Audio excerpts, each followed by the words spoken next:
Во студиото на Здраво Македонија по 9 часот се дружиме со професор доктор Сонја Бојаджиева, раководител на катедра за педијатрија и раководител на оддел за гастроентерохепатологија.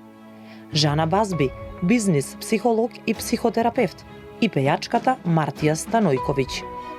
Останете со нас до 11 часот. Со камерите само да зумират. 11 минути. Велам добро утро во овој дел од емисијата за сите вие кои што подоцна се вклучувате на програмата на Канал 5 и верувам дека ова женско друштво ќе ве задржи на Канал 5, ќе останете со нас до 11 часот и ќе ни ги слушнете разговорите со нашите денешни гости.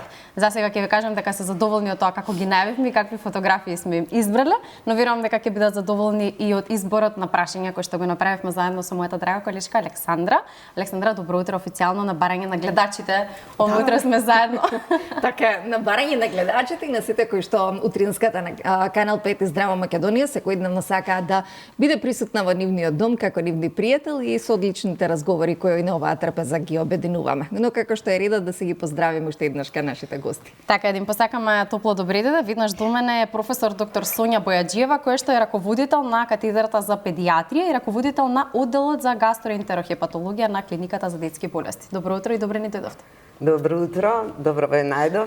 Навистина прв пат доаѓам во вашето студио. Благодарам многу Цеце, Александра на поканата и драго ми е во вакво друштво денеска што сме. Да, убаво женско друштво. Се надам дека ќе успееме да си кажеме се, дека ќе се надзборуваме некако.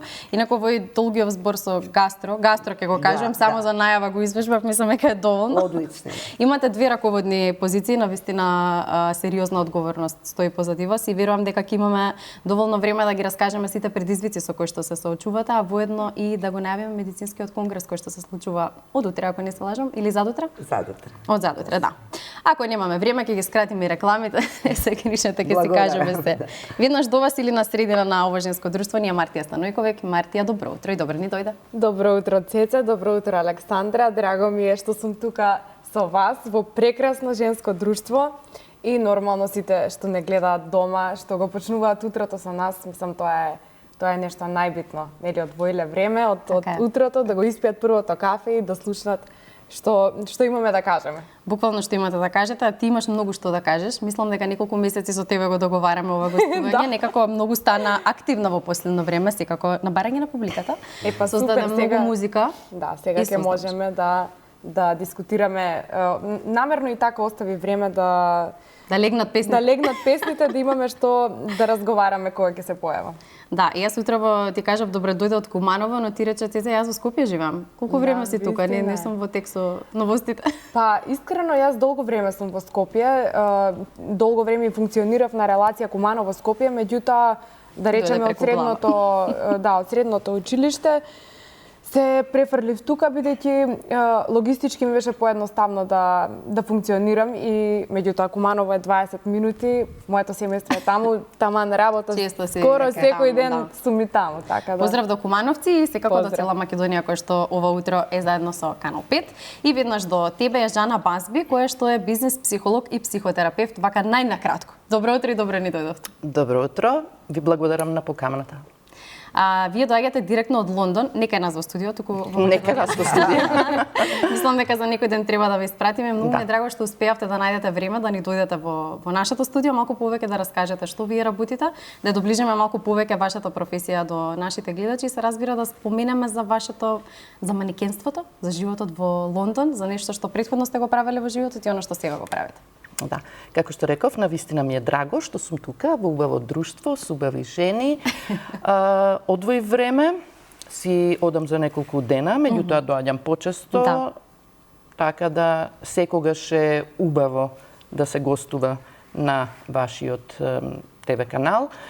Во Лондон живеам веќе подолго време, инаку сум бизнис психолог и психотерапевт, така и почна мојата кариера со ментално здравје, меѓутоа сега е веќе нешто друго. Ако станува збор, ако сакате да ме прашате за претходната кариера, тоа беше кариера која почна 17 години, траеше додека бев во средно училиште, додека студирав во Македонија, инаку тука завршив психологија, потоа магистрирав во Лондон, довршував некое друго образование со други сертификати, така натака, коучинг, клиничка хипнотерапија. Затоа реков накратко во најавата имате доста титули. Да. И сега моментално работам значи со професионалци, организации, тимови, претежно специјализацијата е ментално здравје на вработените, ментално-емоционално здравје, коучинг на професионалци од неколку дисциплини, вештини, како што се комуникацијски, самодоверба, презентацијски вештини и така натака. Има уште неколку области тука, но исто така работам и психологијата на потрошувачи. Интересно. Која ја поврзувам со мојата претходна професија. Колку психологијата на потрошувачи може да ја направите разлика Македонија, Лондон? Искрено да ви кажам, да, не знам дали воопшто се применува тука психологијата на потрошувачи како што се применува во Лондон. Веројатно тука е повеќе насочена кон маркетингот го прави тоа. Меѓутоа во Лондон е малку попроширено тоа. Има психолози кои конкретно работат со психологија на потрошувачи, нели, од кои еден сум јас, така што тука јас мислам тоа дека се уште дури не е ниво развој како што треба. Доближете ни го тоа малку. Е моето искуство. Да, доближете ни го малку. Како работите? Мојот главен фокус е како емоциите и како начинот на размислување влијае на тоа што го купуваме. Зошто го купуваме? Кај нас најмногу влијае попустот. Кога ќе видите попустот влијае, ама тоа е само еден дел, еден трик, затоа што тоа е само еден трик кој што ако многу се применува од производителите, значи од тие што ги нудат услугите, од трговците, секако ќе стане многу прозирно дека не секогаш значи попустот дава квалитет. Апсолутно. Така да тоа е веќе некоја друга работа, меѓутоа многу поважно е да се навлезе во психологијата на потрошувачот, зошто тој некој потрошувач, да кажеме, купува конкретно во вашата продавница. Каква е грижата пред се за потрошувачот. Всушност и тоа е тоа што го работа мојата специјалност, како да се однесуваат трговците кон потрошувачите, за да може да ги привлечат едноставно на едно друго, на едно емоционално ниво, затоа што емоциите тука играат главната улога. Тие не толку производот, не толку цената, колку што емоциите, таа е главната причина зашто одредени работи купуваме. Меѓутоа, често пати се случува на подсвесно ниво. Ние самите како потрошувачи не сме свесни, бараме идентитет, бараме статус, бараме можеби надпревар, конкуренција со другите луѓе околу нас кои ги познаваме, да имаме исто и така натака. Гледаме по социјалните мрежи што се случува, тоа е еден друг дел исто така на кој се посветува внимание. Во маркетингот поготово и уште повеќе во дигиталниот маркетинг во денешно време, како сето тоа се одвива. Понекогаш добивам и понекоја информација од ќерката. Таа е конкретно, за голема компанија работи во маркетинг оделот, така да барам совет понекогаш и од нејзе. Додека бевте во Македонија, Цеца, ако ми дозволиш, мораме и ве како психолог, како некој кој работи со емоциите и менталното здравје. Ваш коментар на последниот настан кој што ја разбранува Македонија со млади девојчиња, со случувањето кој што го имавме во Ѓорче Петров. Ете, како некој кој што работи во Лондон на оваа тематика и проблематика и како некој кој што можеби е дел од Македонија, иако сте имате заминат одамна. Ова што се случува сега беше за нас непознато, зборуваме во времето пред 30, пред 40 години. Се случуваат вакви работи на Запад, меѓутоа не треба да гледаме и да примеме некои работи што се случуваат таму. Меѓутоа треба се поприми нешто од системот таму кој ги коригира ваквите страшно непријатни случаи. Ако ме прашате како ова ќе се решаваше во Лондон, поправни домови, веднаш казни, сето тоа мислам тука збор не станува, апсолутно ригорозно. Причините за такво нешто се секогаш комплексни, не е една причина. Не можеме да кажеме дека е тоа резултат на деца кои што се добро воспитани, затоа што не се. Од друга страна, не можеме 100% да ги кривиме родителите, секоја ситуација е индивидуална. Значи, јас како психолог не можам да дадам една критика за родителот, за детето, додека не ги видам, например. Меѓутоа, дефинитивно целиот систем тука, дефинитивно социјалните мрежи, дефинитивно вниманието посветено од родителите, кои се вредностите на ова општество тука. Тоа е исто битна работа. Сите не имаме идентитет како личности, индивидуи. Имаме идентитет како општество, како нација. Секој идентитет има своји вредности. Јас не знам кои се вредностите на Македонија како држава со незиниот идентитет. Кои се вредностите? Да. Дали вредност е да се посвети добро внимание на здравјето на граѓаните? Дали е вредност менталното здравје да биде добро? Дали е вредност да има фамилиарни, семејни вредности, воспитување, на училиште што се случува, сите тие работи. Така да ова е комплексно, ние знаеме што се случило, значи новинарите кажаа, меѓутоа која е позадината, во какви семејства живеат тие деца? Како се одвил целиот процес, како се тие деца израснати. Не го знам тоа. Така мислам никој од нас не го знае додека не се навлезе под лабоко во тоа. Како е во училиштето? Дали и тие деца имале булинг? Комплексно е многу, меѓутоа е многу немила ситуација. Се надевам дека надлежните и стручни лица ќе можат тоа да го решат на најдобар можен начин. Да, имаат стручните лица дефинитивно полни раце работа и сите ние како општество мислам дека треба малку да си го ставиме прстот на чело, што се вели, и да подразмислиме што се случува околу нас и генерално како се воспитуваат децата, на какви вредности се учат. Доктор, вакви работи сега кои ги слушаме, тие работи ги слушавме значи во далечни земји на западот. Ги гледаме, ги слушаме на филмови. Ова не е филм веќе. Ова е нешто апсолутно сериозно. Да. Така да пред да преминеме на вашите прашања, верувам дека и вие имате што да кажете, да го искажете вашиот став на оваа тема. Да, тоа е одраз на општеството. Ние треба да ги учиме децата на некои основни манири како да се однесуваат од најраното детство. Да. Практично од градинка, предшколска возраст, на училиште и понатака што ние сме ги учеле од, да кажем, од тие години. Да. Меѓутоа, нешто што гледам јас еве како на медицински факултет, највисока, да кажем, наставно-образовна институција и по другите факултети некогаш ни мајка тие основни работи, да се джвака мастика на час, што мислам дека тоа не е културно, пред сега тоа се учи, мислам, во прво одделение, така.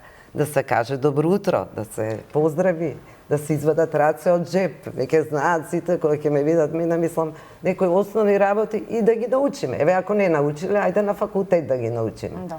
Така да, добро е да се мора да се работи со децата. Може би начинот на живот, стресна работа, родителите сите зафатени по бизнеси, работи, така не може би нема толку време, телефони, мобилни, ние сме играле ластик. Играв на улица, растевме на улица малтene.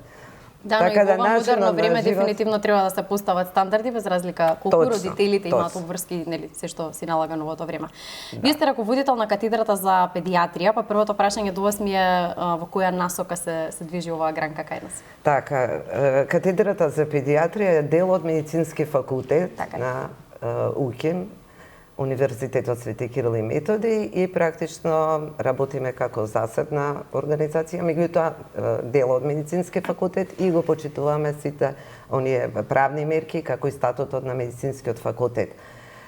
Имаме значи членови на катедра, каде што се асистенти, професори, научни соработници, доценти, сите заедно, и јас како раководител на катедра за педиатрија од 2021 година со мојата програма за работа, еве веќе реализиравме и вториот мандат, така да доста работи, да кажам, ги работиме. Што е важно, најважна работа, ние да пружиме квалитетна настава, наставно-образовен процес, меѓутоа и научно-истражувачка работа. Тоа треба да понатака да вроди со плод, да оставиме квалитетни кадри на оваа држава. Тие да бидат дел од здравствениот систем во државата, бидејќи ние имаме не само медицински факултет, има повеќе гранки и општа медицина и многу други, така да во сите тие пори на работа треба да бидат клучни, квалитетни кадри.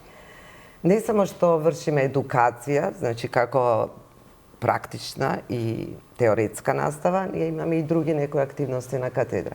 Така, например, организираме за специализантите семинари. Сите тие семинари во секој семестар не се акредитирани во лекарска комора.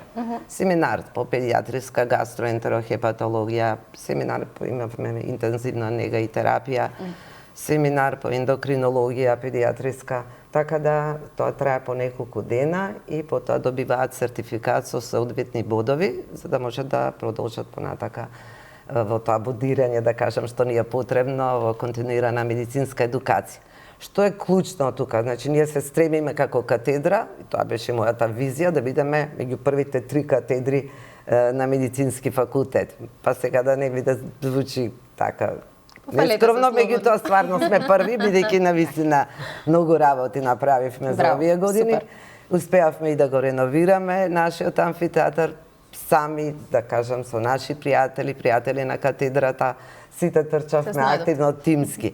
Се снајдовме така и секојдневно некако го оплеменуваме просторот.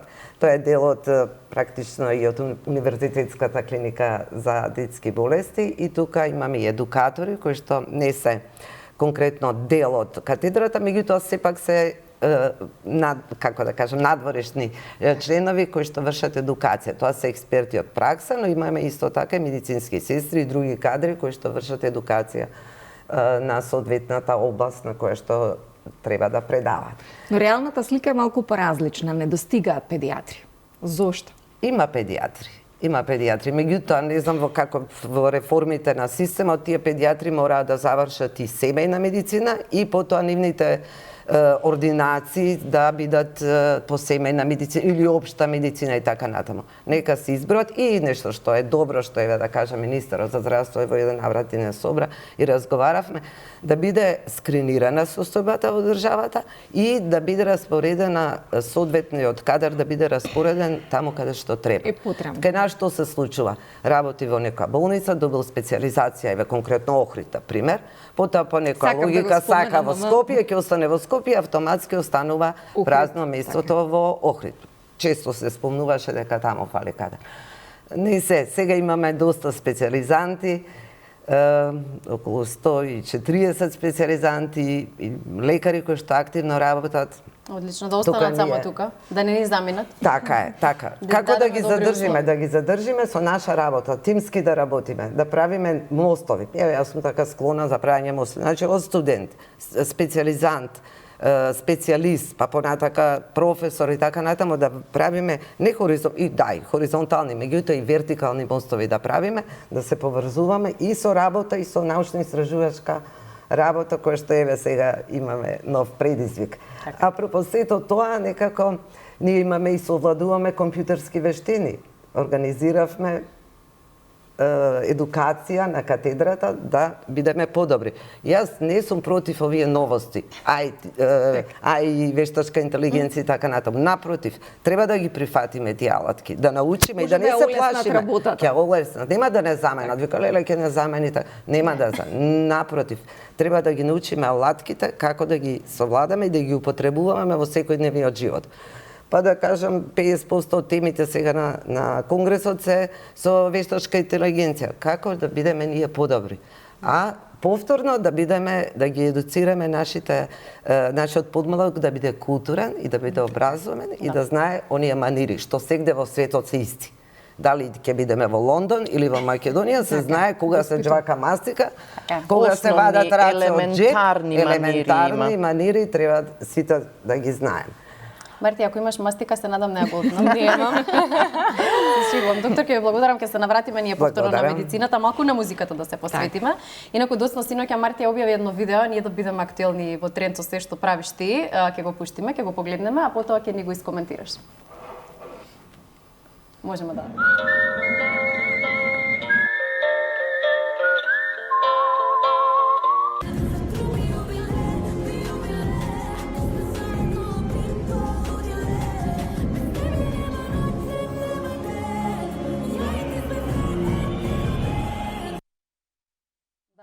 За сите оние кои што не знаат, тоа е феномен, песната на Мартија, која што доста често ја пуштаме во Здраво Македонија. Мартија, какво е чувството да си слушнаш твоја песна на една толкава спортска сцена? Искрено, прекрасно. Уште си под импресии, верувам, бидејќи ова. Уште сум под импресии.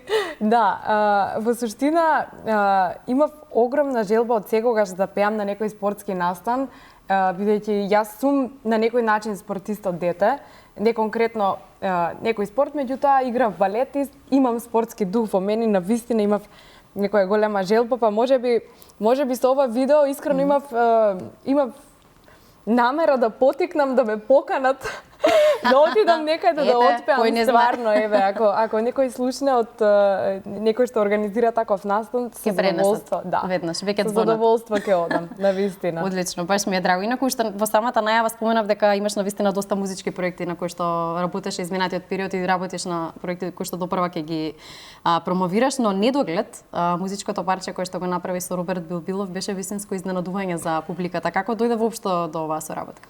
Да, беше изненадување искрено и за мене.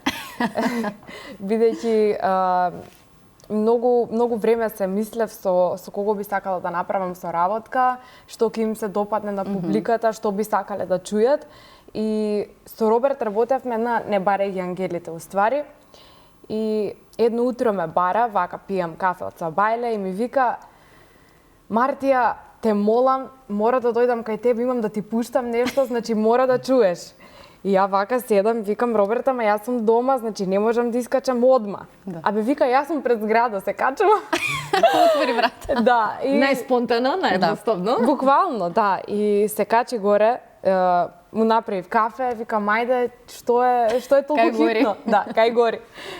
И ми ја пушта песнава и викам: Роберт, викам, преубава е стварно.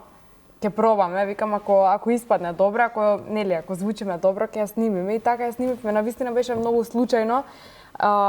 И во меѓу друго, многу интересно што Роберт е R&B артист уствари, од 2000-те да речеме, а јас многу слушав R&B како дете и ета некој како камбек негов му дојде, а од друга страна јас направив соработка со врвен артист, со продуцент кој што има многу хитови направено, значи сега да не ги набројувам.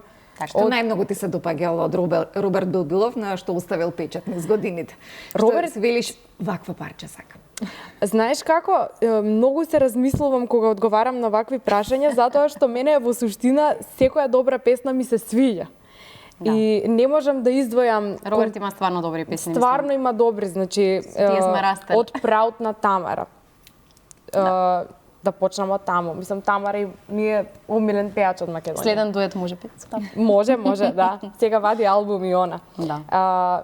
1003 од Роберт. Мислам, сега ако почнам да набројувам, на вистина има... Тоа се постари песни, но оставија трак на македонската музичка сцена. Ти остави трак со твое појавување на музичко талент шоу, да ја навратиме македонската јавност како те запозна. Така е. Но колку од тогаш до денес Мартија созреа? Што те научи, можеби, животот, патувањето низ него и почетокот на едно такво талент шоу? Искрено, долга е темата за која што треба сега да разговараме, меѓутоа ќе пробам да скратам. Пред се, музиката е мој животен пат. Музиката е нешто кон кое што навистина имам пасија и љубов.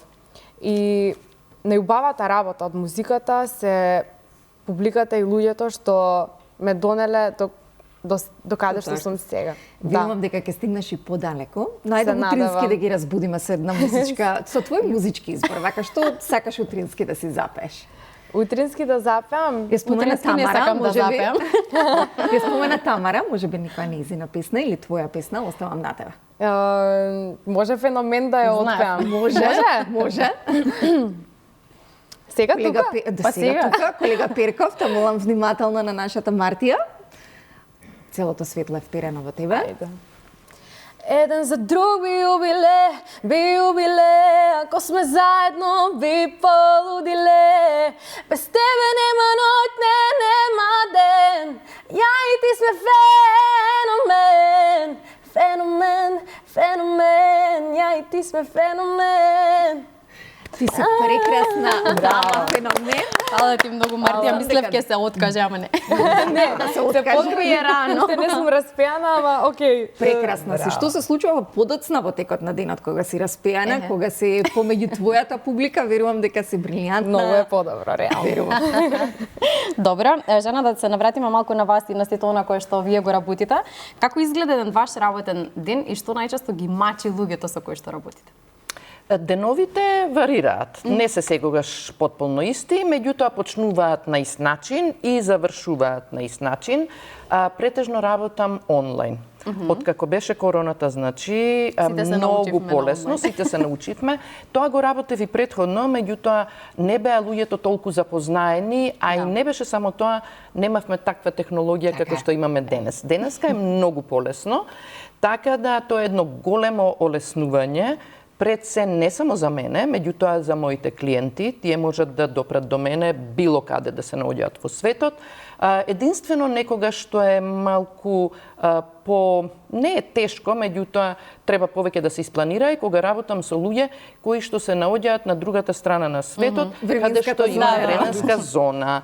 Така што некогаш се случува кај мене да е многу касно, кај нив да е веќе наутро, рано. Ама се прилагодувате лесно. Се прилагодуваме, да, и тие и јас. Мислам, тоа е едно нешто што јас морам да го пружам на моите клиенти. Јас се прилагодувам на нивното време. Па сега кај мене колку е часот и не е толку битно. Се случило неколку пати да треба во 3 часот наутро. Да, не било конкретно со клиент, како клиент кој има потреба индивидуално да работи со мене, меѓутоа зборување на конференции онлайн, каде што кај нив е времето едно, кај нив е 9 часот наутро, кај мене беше 3, така натака, неколку пати имаше такви инстанции, меѓутоа во рете. Добро е што не морат луѓето, значи, да мислат кога ќе стигнат, дали ќе стигнат на време, каде ќе се паркираат, да трошат време во сообраќај и така натака, и повеќето луѓе сакаат да бидат во приватноста на сопствениот дом. Така, се чувствуваат попријатно, поудобно. И од там, да разговараме дали е со неколку луѓе, групно, дали е индивидуално, окей, нема никаква разлика во квалитетот на тоа што го работиме, освен некогаш ако има технички проблем. Технички проблем мал, ама ретко. Тоа е многу ретко на вистина. Да, тоа не е никаков проблем. Значи позитивноста е каде. Така, велите не е снименова, не е лента што тече во живо, е? Апсолутно, да. Инаку станувам наутро, првото нешто е нормално како кај многу професии денес се отвара имейл. Значи се отвараат пораки, такви работи. Кафето е тука, секако. Ако имам време, обавезно одам на прошетка, 20 до пола сат, 20 минути пола сат, таму каде што живеам е многу убаво за шетање и многу е мирно и природа е наоколу и нема кучиња, скитници за да се плашиме.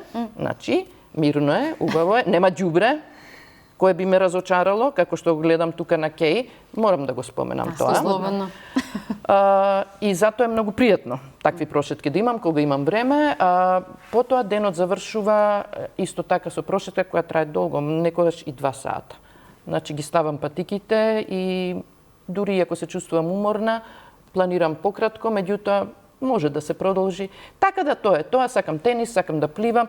Тие се паузите што ги правам во текот на денот. Меѓутоа, претежно е работа со клиенти, онлайн, проблемите, предизвиците кои што ги имаат, вообичаено се хроничен стрес, зголемен стрес на работно место, дома, зборувам на работно место, повеќето работам со луѓе каде што постат некакви проекти, каде што треба се работи со тим, треба да се работи имаат рокови и така. На некој начин.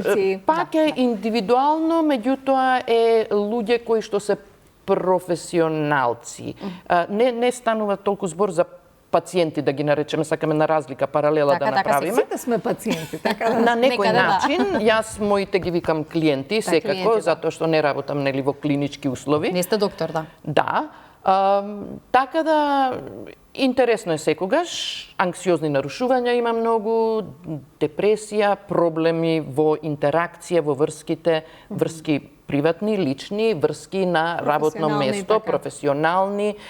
Тие се главните некои, да кажам, предизвици и проблеми со кои што луѓето се соочуваат, од кои понатака потекнуваат многу други проблеми. Меѓутоа, тоа е мојата специјалност и онака, како и да завртиме, така да тоа е фокусот кој што јас го имам во текот на денот. И се е онлайн. Кога ќе дојдам во Македонија, моите клиенти... Тука сте со лаптопот? Тука Мислам, не е со денеска лаптопот. во студиото, во Македонија. Нека не се јави никој денеска. Малку пауза. Денеска е време за вас и за ваша презентација. Така да, клиентите со кои веќе работам во Лондон или од некои други држави, мислам, еве, додека сум по Македонија. Нема разлика. Нема разлика, да, нема разлика и тоа е тоа. Така, за разлика од вас, Мартија, треба да сте физички присутна за да ја реализирате вашата работа. Да. Па, која е можеби најсимпатична случка што би ја издвоиле досега од некој настап, интеракција со некој од вашите фанови или нешто што сакате да ни споделите, не сте споделиле досега? Па, Покрај вчерашното случување. Покрај вчерашното. Најубаво ми е кога ќе имам можност да ги запознам луѓето што навистина ме следат и навистина ми ја сакаат музиката, дури кога ќе прокоментираат, леле ми го одбележат денот или ми ја направи годината со оваа песна, јас искрено не можам подобро од тоа да се чувствувам. Тоа е најдобриот коментар, комплимент што можам да го добијам, затоа што тоа ми е и самата цел, да едноставно да ги сплотам луѓето, да имаат убави моменти со моја музика. Јас музиката ја доживувам како еден времеплов. Секоја песна која ја сакам ме носи во некое време, или дали во минатото, дали во иднината. И мислам дека секој човек со песна што му се допаѓа може некако да ја поврзе, може би вие подобро го сваќате еве тоа со чувства, за душата, така да. Да, веројатно. Апсолутно. Да. И тоа е навистина нешто што е и фасцинантно и за мене и за луѓето што ме следат и што ме поддржуваат, и се надевам дека нема да ги разочарам со новиот албум. Сигурно не. Да не поканите на концерт кога ќе Апсолутно. VIP.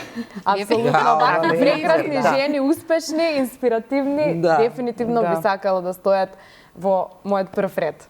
Одлично. Многу се модерни препевите и оживување на стари македонски песни. Која е онаа која што би сакала да ти ја дадат до вербата, да некако ја оживееш повторно и да добија нов призвук? Ете, Антонија Гиговска заедно со Благица Павловска направија нешто различно на тоа што беше некогашен македонски хит. Тоа е супер идеја, како што работеа и Next Time. Next Time, да. Секогаш сум размислувала во таа насога, меѓутоа сметам дека сум малце оскудна со моја авторска музика и ради тоа посветувам време, ради тоа ме нема на настапи. Навистина долго време можеби сум отсутна на некој начин од настапи, меѓутоа тоа е поради тоа што навистина се трудам да оставам траг и да направам нешто свое, со кое што нели и ќе се гордам и ќе остане за слушање. Се надевам за секогаш. Иако Јаков со една песна стана хит, така да успеа да направи концерт во Македонија. Да, секоја чест искрено. Никогаш не зборувај за себе како што зборуваш дека немаш доволно хитови. Така да момчето кое што направи неверојатен успех е само со еден хит. Така е. Меѓутоа сметам дека мојата публика им должам многу повеќе музика него што сум оставила и верувам дека ќе го направиш тоа следно. Одлично, само да погледнам, имаме уште, немаме многу време, ќе направиме тука кратка пауза, докторке, до тогаш да се подготвите за вашиот најважен совет за родителите кога станува збор за детското здравје. Ја премине кратка или не така кратка пауза, ама останете со нас.